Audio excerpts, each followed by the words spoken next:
to this week's episode on Sips and Spill, where we are going to be learning about civil liberties and responsibilities. I am joined with my good friend Ellie Montemora, who will be helping me with this week's pod.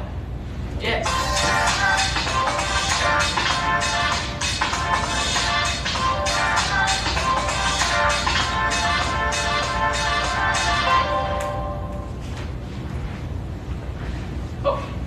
Okay, so Ellie, So Shelby. thank you for joining me today. Thanks for I have a having me. couple questions for you. Yeah? What exactly are civil liberties? You know, to my knowledge of the government class I took last semester, civil liberties Yes. are rights that can't be taken away.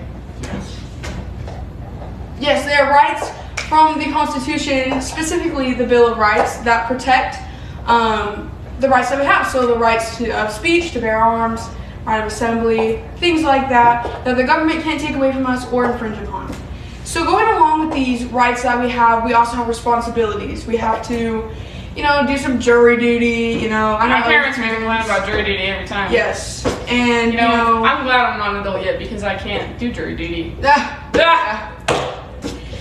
We also have to pay taxes, and If we didn't pay taxes, this world wouldn't be going around. It wouldn't be. We wouldn't have any money to spend on the government. exactly. No funding. Our roads would look like booty. Everything would look awful. And Horrible. we would just Horrible. We wouldn't have any kind of defense. No. Oh my gosh. And with the rights in the Bill of Rights, Yes.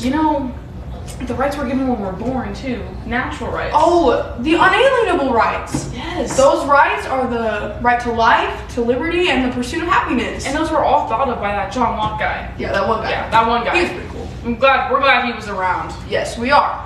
So, moving on to the Bill of Rights that we were talking about. The Bill of Rights. Wrap around. Yes, it is obviously in the Constitution, and it serves as another check and balance to the government, so that they don't get too much control over us, and then it turns into a really bad situation. Like North Korea over there. Ooh. Our friends, I need Yeah. some help one of these days. Yeah. The Bill of Rights was brought up from the anti-federalists who, were really concerned that our government was going to get too powerful, and so they put in the Bill of Rights to give us all equal rights that the government can't take away from us. Do you know a lot of people actually weren't happy with the Bill of Rights? That is crazy. I know. I love the Bill of Rights. A lot of people just wanted to stay with the old Constitution before we even made the new one, and our government was falling apart. We were all of our states were different countries at that point. It was horrible. It was awful. I'm so glad that some people stood up. Have you seen Hamilton? Some people stood up. They definitely did. So, a little recap and the show of this video.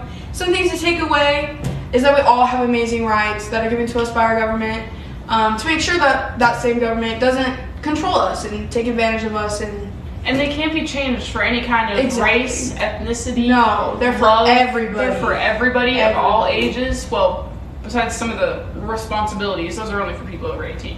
Yes, most of them.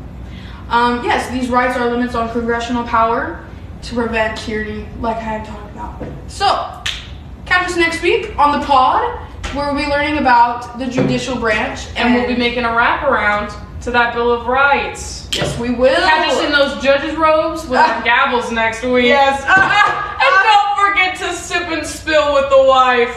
Of course. Okay, we could. See you next time. And don't forget to buy premium.